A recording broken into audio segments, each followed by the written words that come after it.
Colonists arrived. They brought with them domestic animals from home, but they didn't keep them fenced. Plenty wandered off, and the toughest prospered. Nowadays, wild pigs, descendants from those early porkers, are rampaging through some of Australia's most pristine landscapes.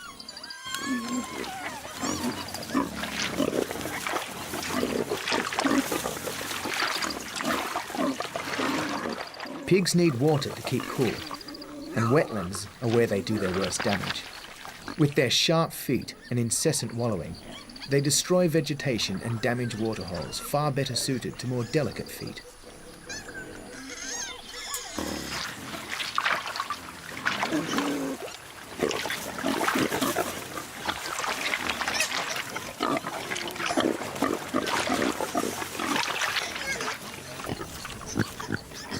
They'll eat virtually anything, and are especially partial to the eggs of native water birds and reptiles. They spread nasty diseases, and with a population that can double in a year, there are now millions of them.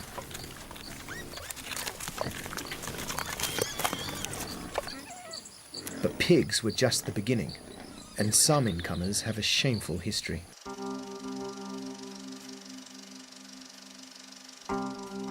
(1858). Rabbits are brought from England to give the colonists something to shoot at. They begin to multiply alarmingly fast. One farmer has 36 million on his property alone. They eat all the grass and push small native animals out of their homes, and they're still not under control. 1840. Camels are brought from Asia as beasts of burden, but later abandoned in favour of lorries.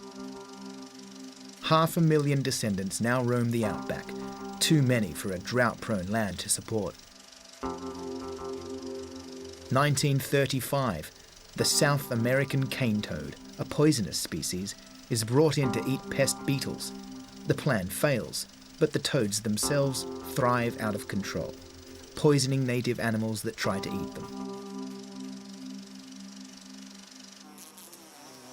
Even the most innocent-seeming foreigners can be trouble.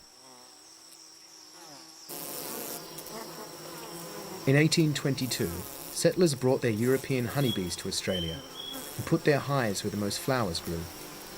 They could then produce abundant honey. But it was bad news for the bees that lived there already. In the tropical rainforest of the northeast, the native bees feed on pollen and nectar, and some of the flowers need to be vibrated to release their pollen reward. It's a relationship that has grown up over millions of years. But European honeybees can't do this buzz pollination.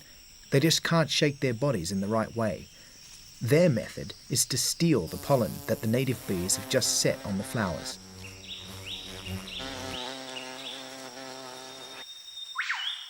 And they have even more aggressive tactics.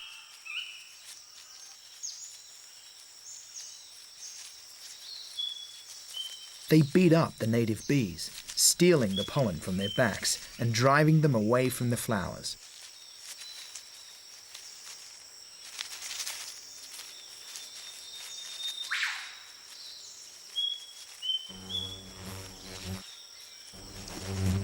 Without proper pollination, the flowers and the native animals that rely on them are at risk. But of all the invaders that came from the old country, there is one that has really outdone the rest.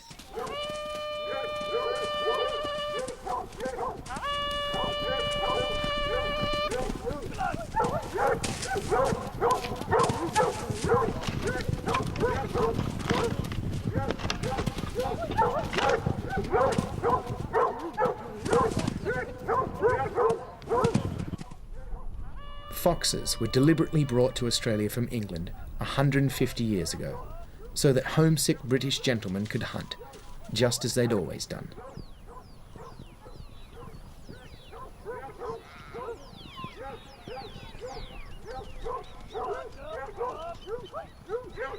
But those foxes that didn't get caught started to thrive.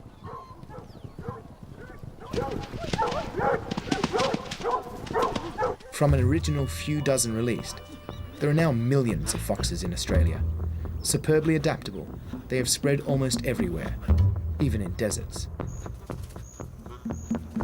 200 years ago, Australia was full of strange little animals, all flourishing in a landscape where there were few big predators.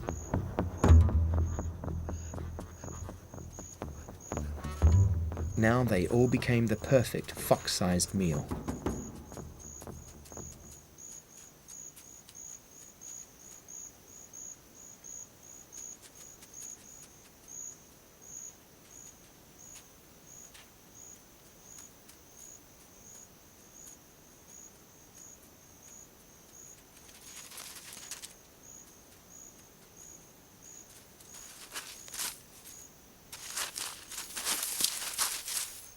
They had no idea how to react to this new enemy, and suddenly they began to vanish.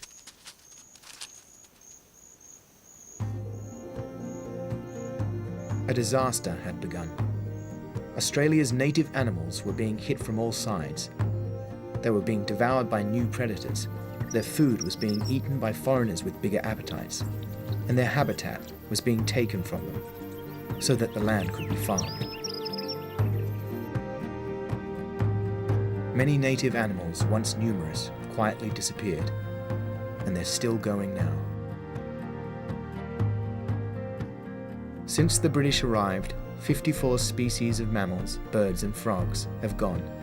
In the desert, almost half of all the mammal species have become extinct. This shocking decline has no parallel anywhere else in the world. Australia's most famous extinct animal managed to hang on for a while in Tasmania.